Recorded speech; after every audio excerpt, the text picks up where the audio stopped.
Ladies and gentlemen, you already know this Punch Boxing, aka Mr. Moonshot himself. Boxing is stacked. If your favorite fighter doesn't want to give you the fight that you feel he deserves or you feel like it should come through fruition, boxing is stacked. Look. If Devin Haney does not want to fight Lomachenko, he wants to move up, and he's going to drop the belts. And their fans may be thinking, well, shit, you know what I'm saying? Lomachenko didn't give Devin Haney a chance when he had the strap. So, yeah, so what? Devin Haney don't got to fight Lomachenko. Cool. Devin Haney dropped the belts, move on to the 140-pound division, a stacked division as well that you can mix and match a lot of great fights. Lomachenko picks up the belt, and then we'll see Lomachenko versus Shakur Stevenson, which is still an equal great fight. I don't care. Go, Devin Haney, go to 140.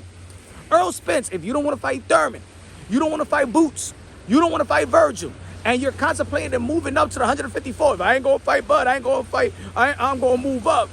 Move up. Go ahead to 154. Drop the belts, and then everybody that's in line, Boots, Ennis, and Virgil Ortiz, Keith Thurman, whatever, on all these guys is 1, 2, 3 Stanionis. All these guys in every belt federation is in line for those titles. I'm good. Virgil Ortiz being a champion, it's great. Boots Ennis being a champion, it's great. Then they'll fight, you know what I'm saying? Pay-per-view or something like that. Unify the titles. We're great. If you, hey, Canelo Alvarez, if he doesn't want to fight David Benavidez, and he wants Dimitri Bivol again. Y'all already know Canelo Alvarez has two volunteer fights. He had the Dimitri Bivol volunteer that wasn't really a defense in 168 pounds. He had another voluntary of fighting Triple G that was 160 pounds. He doesn't want to fight nobody in 168. He don't want to fight David Benavidez. He already beat Caitlin Plant. If you're going to move up again for Dimitri Bivol, then be my guest, Canelo Alvarez. You've done so much. The 4th Division World Champion, currently super middleweight undisputed. The cash cow of sport of boxing, King Nelo, a.k.a. Cartelo, a.k.a. Payday, a.k.a. Get the fuck out of here, man. And you could go to the 170, 175, drop those belts, be in line for Dimitri Bivol, or Tudor Turbiev, and stuff like that. I'm good. And then we'll see David Benavidez probably try to reign in 100 and fight Caitlin Plant for it, you know what I'm saying? And these guys, Demetrius Andre will move up to the 100. Canelo Alvarez wanted these guys to fight one another, right?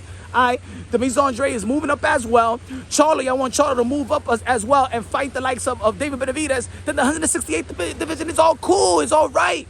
It is okay.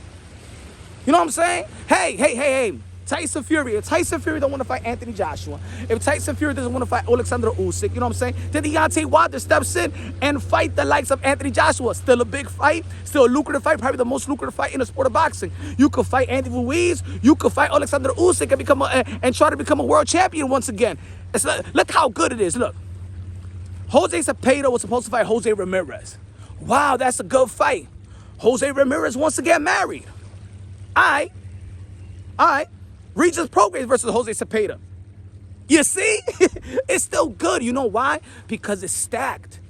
If you don't want the opportunity to fight this particular fight that the fans want you to fight, or is good enough for you to put in your legacy, to enhance your legacy, if you don't want that fight, there's somebody waiting for that opportunity. I just gave you a great example right there, y'all. So fans, don't be mad at the fighters. Don't be mad. That's their opportunity, not ours. They don't want to fight that fight. Somebody's going to step up. Just like Regis Prograis and Jose Cepeda are going to be fighting for the WBC world title. Now, Jose Ramirez, you wanted to get married. Cool. Proud. You know what I'm saying? I'll send you a gift. Regis Prograis steps up and I got Regis Prograis beating Jose Cepeda. You know what I'm saying? Look at Josh Taylor. Did a lot of people care that he's dropping his belts? No, because look at him dropping his belts. Look what we got. Jose Cepeda and Regis Prograis.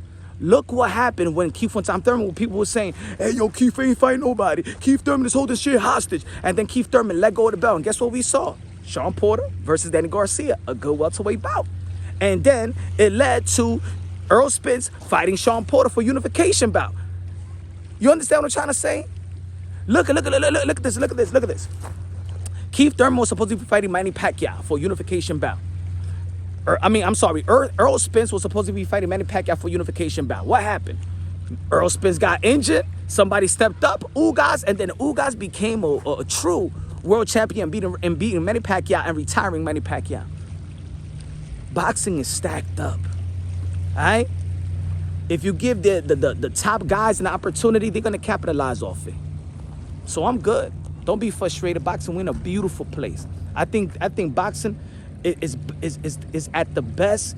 It's at its peak right now, in terms of the last maybe 20 years. It's at its peak, or 15 years. Let's say 15 years. 10. Let's say 10. Let's be fair. I think it's at its peak. Women boxing, beautiful. Can't ask for more.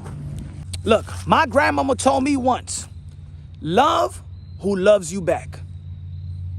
There you go, man. Love the fighter that values you, that appreciates you, and loves you as a fan. Love who loves you back. And it's time for the boxing world to start appreciating and loving fighters that loves us back.